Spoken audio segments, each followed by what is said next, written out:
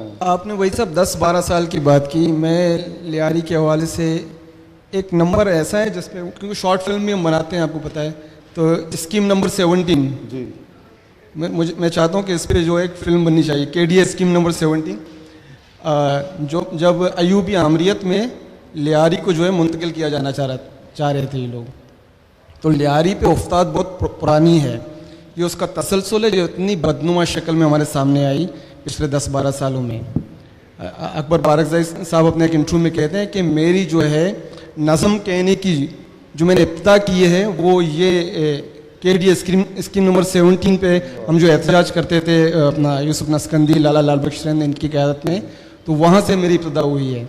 اور ہمارے گریٹ استاد رمضان بلوچ صاحب جو لیونگ لیجنڈ ہے اس وقت، ہسٹورین نے بہت بڑے لیاری اور کراچی کے، انہوں نے اپنی کتاب لیاری کی ادھوری کہانی میں کہا ہے کہ اس زمانے میں بچوں کو اسکول بھیجنے کا اتنا رجحان نہیں تھا، لیکن ماؤں نے اور والدین نے دیکھا کہ یہ جو نوجوان جو پڑھے لکھے ہیں، یہ اسکیم نمبر 17 KDA کے خلاف جو احتجاج کر رہے ہیں، یہ پڑھے لکھے ہیں تو جان رہے ہیں کہ ہمارے ساتھ کیا ہو رہا ہے لیاری میں. تو انہوں نے اپنے بچوں کو اسکول بھیجنا شروع کر دیا. یہ جو شعور ہے لیاری کا. تو آپ آتے ہیں اس طرف لیاری پہ جو افتاد ہے، افتاد آیا، اس میں لیاری کے ادب کتنا متاثر ہوا؟ سر یہ مسلسل چلتا رہا، ادب بھی اس کے ساتھ چلتا رہا، لیکن لیاری کا ادب ہمیشہ مزاحمتی رہا ہے. سروائیول کی جنگ رہی ہے لیاری کے ادب میں، ترقی پسند ادب رہا ہے. اور آپ نے حوالہ دیا محمد خالد اختر صاحب کا چاکی واڑہ میں وصال کے حوالے سے، ٹھیک ہے. انہوں نے چاکی واڑہ میں وصال لکھی، گو کہ اس کے کردار لیاری کے نہیں تھے، لیکن چاکی واڑہ کی اہمیت تو تھی نا. اور اس کے حوالے سے فیض صاحب نے کیا کہا؟ فیض صاحب نے کہا کہ 2 حوالے ہیں، ایک تو یہ کہ اردو کی سب سے بہترین ناول ہے، اور دوسری یہ کہ کچھ لوگ کہتے ہیں کہ 10 بہترین ناولوں سے اسے قرار دیا گیا ہے، جو سٹائر تھا. گو کہ منٹو صاحب کو اس سے اختلاف ہے. فیض صاحب پھر 1972 میں لیاری آئے عبداللہ ارون کالج میں. ان کو یہ چاہ جگی، شاید چاکی واڑہ میں وصال پڑھ کے 1964 کی ناول ہے. تو اس زمانے میں جو ہے رحیم بخش آزاد صاحب وغیرہ، یہ انہوں نے اپنی ایک انٹرویو میں کہا تھا کہ مجھے فیض صاحب نے بہترین غزل کا پہلا انعام دیا تو میری زندگی کا سب سے خوشنما ترین دن تھا. میں ترقی پسند اور مزاحمت میں جوڑ رہا ہوں اس کو، آپ کو لا کے سوال سے جوڑوں گا. اور اس زمانے میں سحر انصاری صاحب اور دلاور فغار صاحب وہاں لیکچرر ہوا کرتے تھے، عبداللہ. یہ ماحول تھا لیاری کا، اور وہ سروائیول کی اور مزاحمت کی شاعری ہوتی رہی ٹل ڈیٹ. پھر آتے ہیں آپ کے لیٹ 90s اور ارلی 20s، جب یہ جو گینگ وار تھوپی گئی. یہ کوئی ایوولوشن سے نہیں آئی، کوئی لوگ یہاں کے گینگ وار نہیں تھے. لیاری یہ تھا جو یہ نام میں بتا رہا ہوں، اور ایک گریٹ نام میں بھول رہا ہوں، محمد بیگ بیگل کا. ہی واز اے جائنٹ پانیئر سر. ان کا جو جوکر ہے ناول سٹائر ہے، وہ بیسٹ ناول ہے بلوچی میں، جوکر. اور ان کی ایک ناول ہے انعام کے نام سے. اور میں نے رمضان صاحب کی کتاب میں پڑھی تھی لیاری کی ادھوری کہانی میں، انہوں نے کہا ہے کہ پنجاب انٹرمیڈیٹ بورڈ نے اسے، جو خود انہوں نے ترجمہ کیا تھا محمد بیگ بیگل نے انگلش میں، وہ وہاں پڑھائی گئی کورس میں. انعام سر محمد بیگل فرام لیاری. تو یہ لوگ تھے. لیاری یہ تھا جو گینگوار ہم پہ تھوپی گئی، یہ تھوپی گئی. It was a pre plant.